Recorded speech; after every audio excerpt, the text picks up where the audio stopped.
Tonight on Witness, did scientists inadvertently cause the AIDS epidemic? An experimental oral polio vaccine that was prepared, I believe, in chimpanzee kidneys and chimpanzee blood, and which was fed to over 1 million Africans, correlates so precisely with the first appearances of AIDS. Could it have been the polio vaccine? And why are scientists so ready to dismiss the possibility? We go by evidence, and in the end, hard evidence wins the day. The origins of AIDS, exploring the theory that won't go away.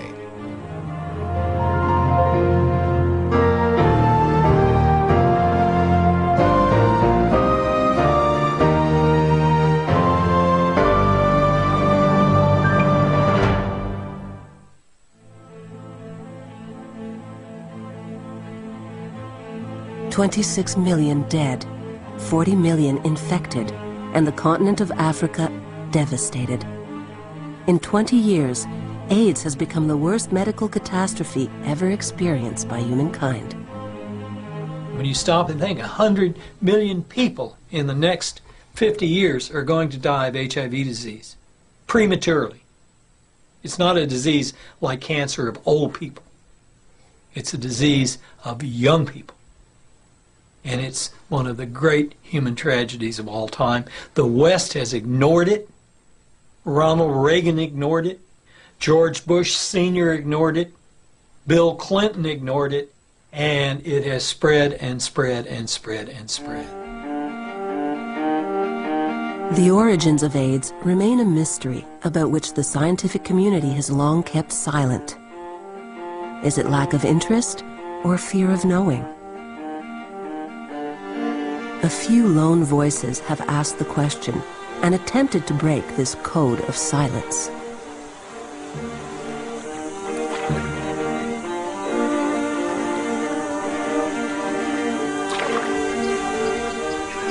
By following in the footsteps of these dedicated men into the heart of Africa where it all began, we were able to relocate the places, trails, and witnesses of one of the worst tragedies we've ever known.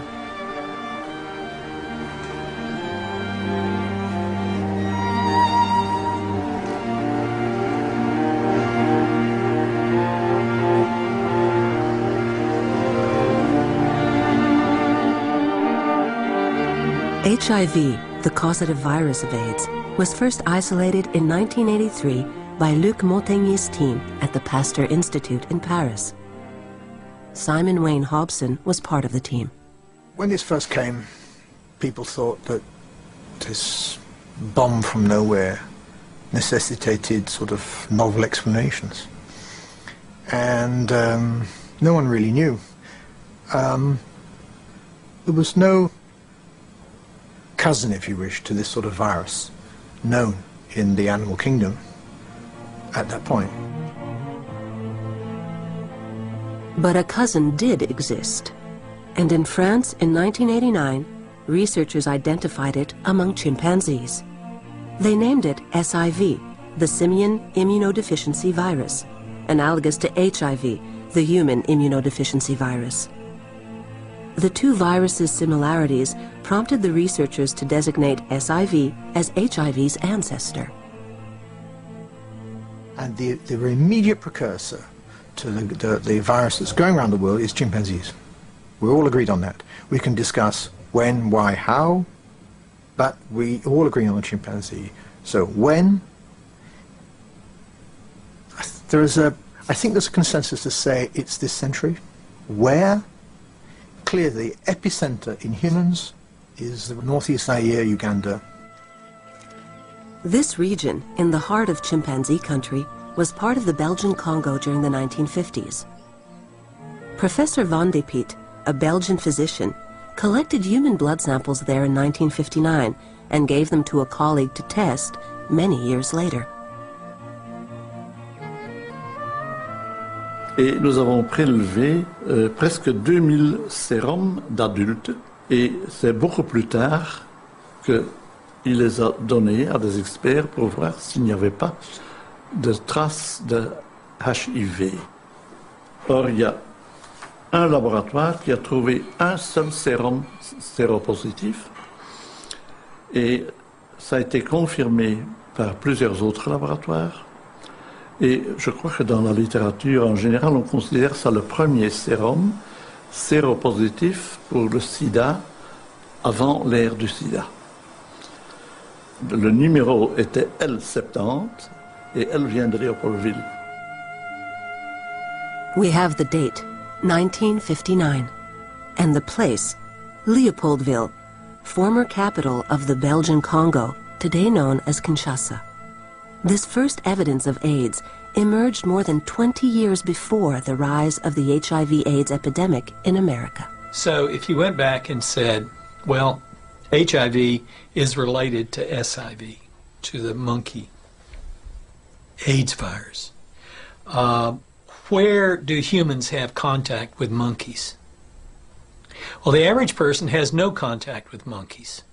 There are only two ways that you can have contact with monkeys that I can figure. One is you have people who eat monkeys, and in so doing, they clean the monkey and with a sharp knife or a dull knife or what have you, and can become infected that way. The other way is that we used vaccines that were made from monkeys that we injected into people. The scientific community has always favored the hunter theory, where SIV crossed over into humans as a result of killing or eating chimps. However, it fails to explain why AIDS has appeared only recently, since monkeys have been hunted and eaten across Africa for hundreds of years. Another, more disturbing theory emerged in 1992. An article published in Rolling Stone magazine by freelance journalist Tom Curtis linked the origin of AIDS to the polio vaccine. It looked at the polio campaign that Dr. Kaprowski had undertaken in the former Belgian Congo in the middle to late 1950s. And I did focus on that campaign because of certain geographic similarities to where scientists were saying AIDS had begun in the human population, which was in this same region. Curtis's hypothesis shook up the scientific community because it questioned the work of Hilary Kaprowski, a famous researcher and pioneer in the fight against polio. There was a tremendous feeling in the scientific community that they were somehow endangered. If you had journalists writing articles in the Rolling Stone, my God, what about our dignity? So there was a lot of concern from that viewpoint.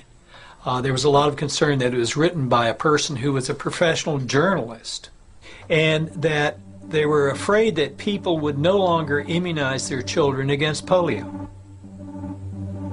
To understand Curtis's questions about how the polio vaccine was produced in this region of Africa, let's return to the polio years.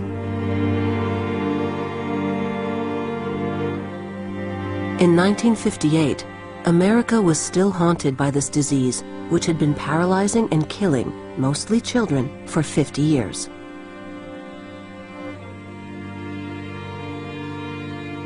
In one of the largest mass vaccination campaigns ever, 90 million Americans were vaccinated. A great success of modern medicine, it transformed its inventor, Jonas Salk, into a hero.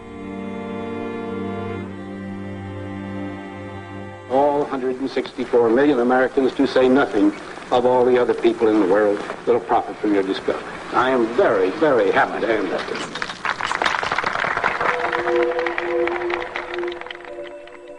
The polio vaccine was the first to be derived from monkey organs. Mass commercialization created an enormous market for monkeys, used both as guinea pigs and raw material from which to create the polio vaccine. In America, entire shipments of macaque monkeys arrived from India and the Philippines.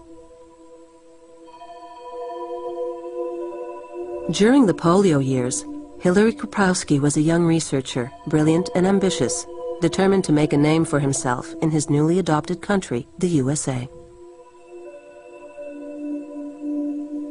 In 1950, while Jonas Salk's formula was being widely used, Kaprowski began testing his own prototype of a live polio vaccine. A scandal erupted when it was discovered he'd been testing his product secretly on handicapped children in Letchworth Village, New York. That didn't slow him down. He turned to the private sector to continue his testing.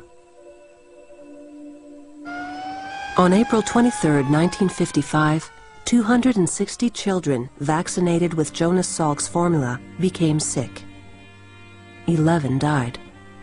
A subsequent investigation showed that some vaccine lots were defective. Confidence in Salk's vaccine was shaken, clearing the way for Kaprowski. But he was no longer alone.